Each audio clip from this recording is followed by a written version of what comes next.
この伸びきったね、髪をちょっとセルフカットしてみようと思います。こんな感じ。ちょっとね、色が白いのはまた後で染めるとして、意外に長いよね。これを切っていこうと思います。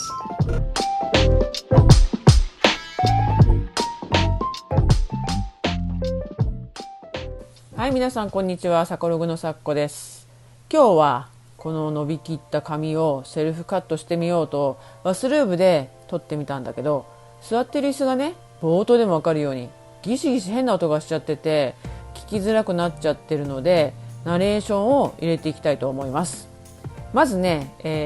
準備の仕方なんだけど、頭のてっぺんあたりでこう髪をまとめて縛るんだけど、こんな風にして櫛で溶かしながらちょっと下を向いてやるとまとまりやすいです。美容院に行くとね、濡れた髪を切っていくのが普通だけど、このやり方は乾燥した髪で切っていく感じです。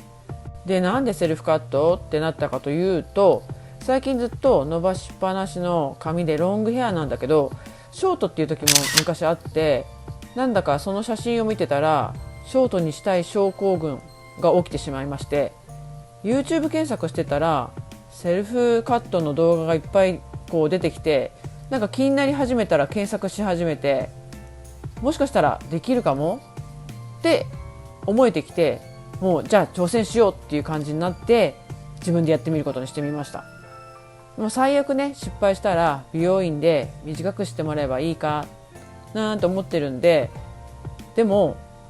意外にね大丈夫そうなので、その様子を皆さんにもシェアしたいと思います。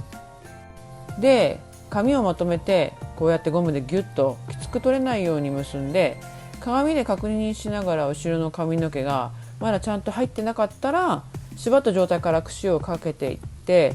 結び直して、なるべく1個にきれいに結べるようにして、でも神経質にそんなビシッとしなくてもなんとなく結べてたら大丈夫っちゃ大丈夫なので、まとめて結んでください。まとまったら切りたい場所からちょっと下のあたりをゴムでまた縛って長さを調節していきます。どんだけ切るといいのか私も初挑戦で分からなかったんだけど、切りすぎちゃ嫌だなと思って、まずは下の方に結んでみました。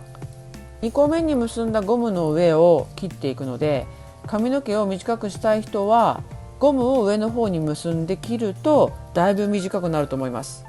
で、この切り方でどんなヘアスタイルになるかというと、失敗なしのレイヤーカット方法っていう感じで YouTube では出てました。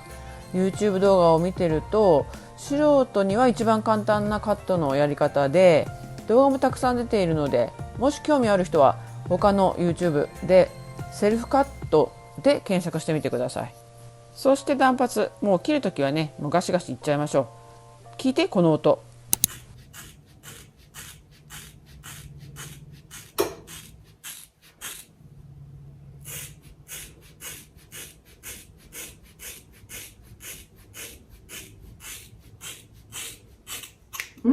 切れた。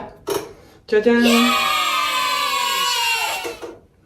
20代の頃に比べたら髪の量も少し減ってるんだけど、それでもまあ一般よりは多分多いと思う私の髪なので、切るときかなりジョギジョギやってます。にしてもこの切ってる時の音がなんかもうすっごい気持ちよくって、なんとも言えない快感って感じかな。とりあえず断髪した髪を少し整えて切っていきます。ハサミを縦に入れて切っていくとパツンパツンにならないっていうので、適当にハサミを入れていきます。髪がね飛び出したりしないように、合わせて切ってあげて、全体的にパツンパツンにならない程度にしていきます。さあ、これだけでどうなってるからね、外してみます。ちょっと短くなったかな。1個に結んでカットするだけで前も後ろもこんな感じになりました。思ったほど短くなってない気がするけど、でもこれだけでも十分カットした感はあると思うから、ここでストップしても OK だと思う。私はもうちょい切りたいので、そう、ここからすきばさみでレイヤーをがっつり入れていきます。紙の量が多いから少なくする目的のすきばさみなんだけど、まず上の部分を紙を結んで先に中の紙を切っていきます。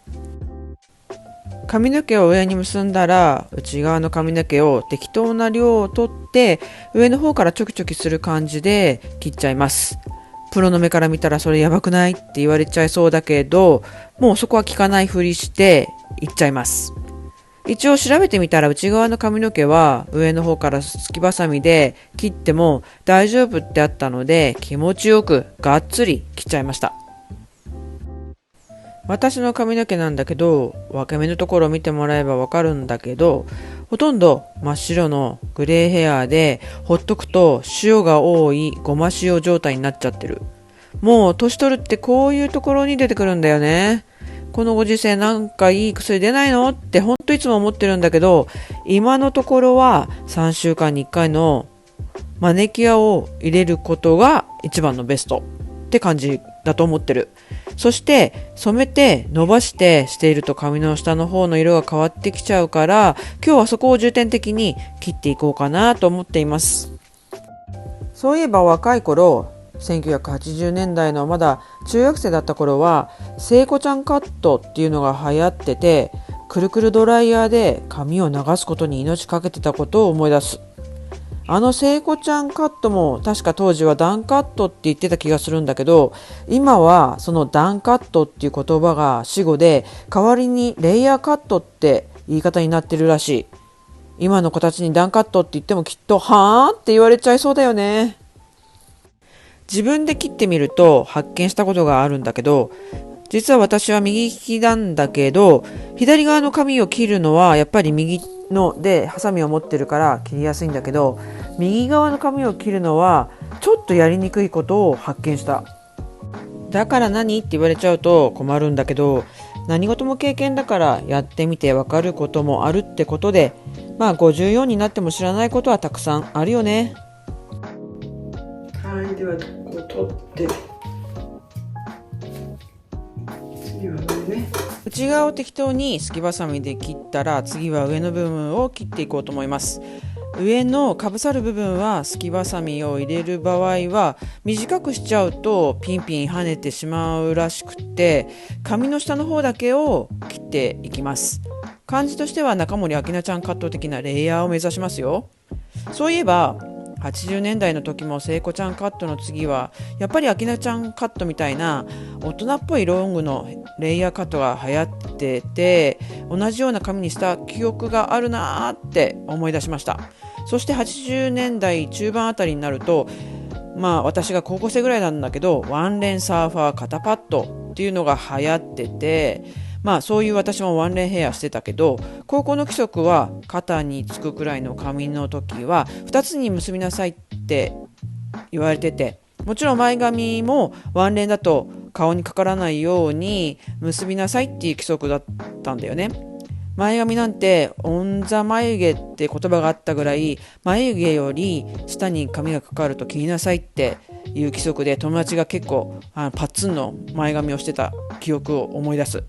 かれこれもう40年ぐらい前の話だけど、こういうことって結構覚えてるよね。絶対忘れない。今なんてロサンゼルスに住んでて、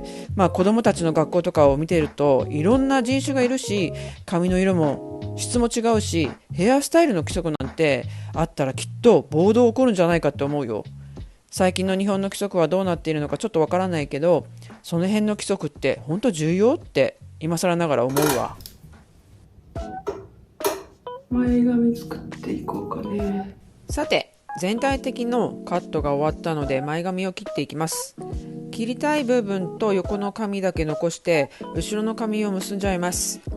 メガネ装着してるんだけど、これ老眼鏡で目の前が見えないからメガネかけるんだけど、ちょっと離れると今度メガネ外さないと見えない。もともと目がいいから遠くはバッチリ見えるんだけど、ほんとめんどくさいって感じ。前髪の話に戻すけど、切り方は縦にハサミを入れていく感じに切っていきます。この前髪、昔から比較的私は前髪を長くしてたから今更作るのもちょっと抵抗あるんだけど、そんなことは言ってられないくらいなことに気がついて、いやずいぶん前から本当は気がついてたんだけど好きじゃないしなーって伸ばし伸ばしにしてた。でも本当に白髪が多くなってきて、染めても2週間もすれば根元が真っ白でめっちゃ目立つ。特に顔の周りは毎日鏡で見てるから白いと本当気になっちゃうんだよね。で前髪を作ったら少しは白髪も目立たなくなるだろうなってことで、今回はバッサリ前髪作っていきます。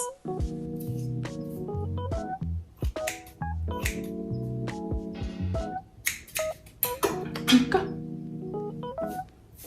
こんな感じで、切りました。はい、短くなりました。後ろ髪いかがでしょうか。どこだ。